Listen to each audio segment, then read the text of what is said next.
वालेकुम स्टूडेंट्स। आज हम लोग जो रीड आउट करेंगे वो है फायरबेस और माई एसक्यूएल। सबसे पहले इसका डिफरेंस हम देखेंगे कि हम फायरबेस क्यों यूज करते हैं अपने एंड्रॉइड प्रोजेक्ट्स में, और उसके बाद फिर हम प्रोजेक्ट जो अपना क्रिएट कर रहे हैं, रजिस्ट्रेशन फॉर्म बना रहे हैं, उसके साथ हम अपनी फायरबेस को कनेक्ट करेंगे। तो सबसे पहले देखते हैं कि हम फायरबेस को क्यों कनेक्ट करते हैं अपने प्रोजेक्ट के साथ। तो डिफरेंस देखते हैं, माई एसक्यूएल क्या है और फायरबेस क्या है। तो व्हाट इज माई एसक्यूएल? तो developed ये है developed by Oracle। MySQL is the world most popular open source database। ठीक है। It works with the following server operating system: FreeBSD, Linux operating system X, Solaris and Windows। ठीक है, जो MySQL है वो इन ऑपरेटिंग सिस्टम के साथ जो वर्क करती है। It is the relational database management system. इसको हम रिलेशनल डेटाबेस मैनेजमेंट सिस्टम कहते हैं, based on the domain specific programming language, structured Curie language. ये माई एसक्यूएल जो है ये है स्ट्रक्चर क्यूरी लैंग्वेज। ठीक है। Unlike Firebase, my SQL is an open source database. Users can deploy MySQL in the cloud और non premises. मतलब हम इसको क्लाउड बेस्ड भी बना सकते हैं और अपनी प्राइवेट भी रख सकते हैं इस डेटाबेस को। ठीक है, अगर हम जो जैसा चाहे कर सकते हैं इसके साथ। और what is Firebase? Firebase real time database. Firebase is a cloud based. ठीक है, ये क्लाउड बेस्ड होती है, टोटली जो है ड्राइव में सेव हो जाती है, क्लाउड में मतलब सेव कर सकते हैं इसको। Non SQL database. ठीक है, ये नॉन एसक्यूएल डेटाबेस है that sync and store data between users in real time। मतलब यूजर के दरमियान में जो मतलब यूजर जो भी डाटा अपना अपलोड करता है वो रियल टाइम पे ही स्टोर कर लेती है। User collaborate across various devices and create serverless apps. ठीक है, मतलब बहुत ज्यादा एप्स जो है यूजर क्रिएट करते हैं जो सर्वरलेस होती हैं।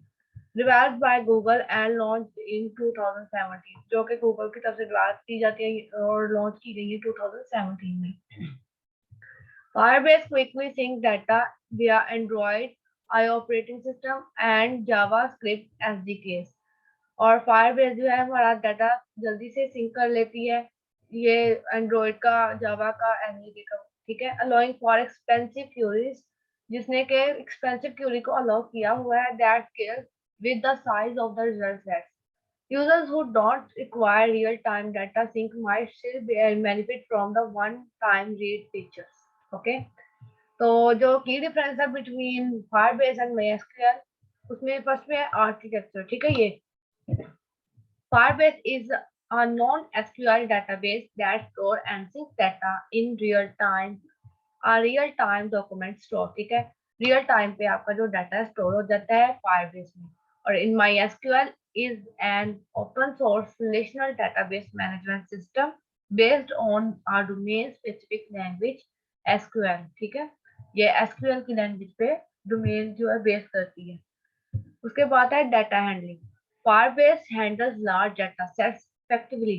मतलब लार्ज किस्म का हमारे पास डाटा हो, काफी ह्यूज अमाउंट ऑफ डाटा हो, तो ये इफेक्टिवली उसको हैंडल कर लेती है।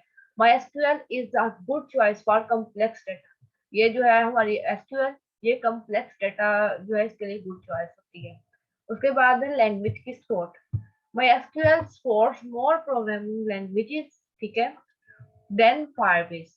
जो एसक्यूएल है वो मोर देन लैंग्वेजेस को सपोर्ट करती है फायरबेस से, including Ada, C plus plus, Python and others.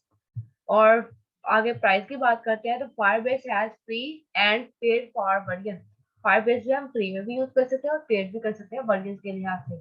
और MySQL is open source and free, मतलब ये ओपन सोर्स भी है और फ्री भी है। इसके बाद रिव्यूज की अगर बात करें, Firebase has a customer review score of 4.5 out of 5। ठीक है, on website G2 and MySQL has lower customer review score 4.4। मतलब फायरबेस को ज्यादा यूज किया जाता है, इसके ऊपर रिव्यूज भी बहुत ज्यादा है। Firebase and MySQL differences. There are various differences between Firebase and MySQL.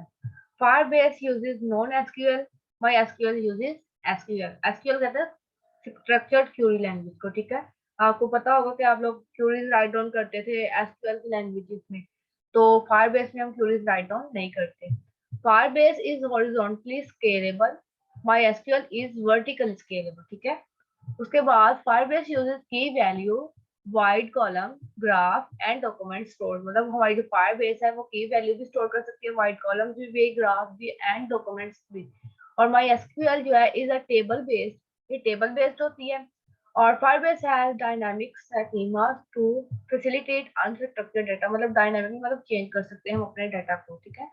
और MySQL has pre defined schemas, इसमें डिफाइन कर दिए जाते हैं पहले से स्कीमास, ठीक है। और इसके बाद प्राइस की अगर बात की जाए, तो ये प्राइसिंग की बात अगर की जाए Firebase की, तो Firebase has a complicated pricing system. Firebase का जो है प्राइसिंग सिस्टम बहुत कॉम्प्लिकेटेड है। There is a free tier with limited features, मतलब इसके अंदर कुछ फीचर्स होते हैं, अगर उनके लिहाज से मतलब प्राइजेस होती हैं फीचर्स के लिहाज से, हमें जो भी सुटेबल लगता है हम वो फीचर्स के लिहाज से अपनी Firebase को परचेज कर लेते हैं। And pay as you go tier the बेजल plan in the simplest term. The Spark plan is free, मतलब अगर फ्री में कुछ यूज करना चाहो, कुछ फीचर्स होते हैं जो हमें फ्री में यूज करने के लिए मिलते हैं। और the black plan start from around $24.99 per month, ठीक है। तो जो ये प्लान होते हैं इसके लिए हमें $24.99 जो है पे करनी पड़ती है। और MySQL is an open source platform और MySQL is free। ओके, तो आई होप कि आपको पता चल गया होगा कि हम Firebase को अपनी एंड्रॉइड एप्लीकेशन के अंदर यूज क्यों करते हैं और MySQL का यूज कम क्यों करते हैं।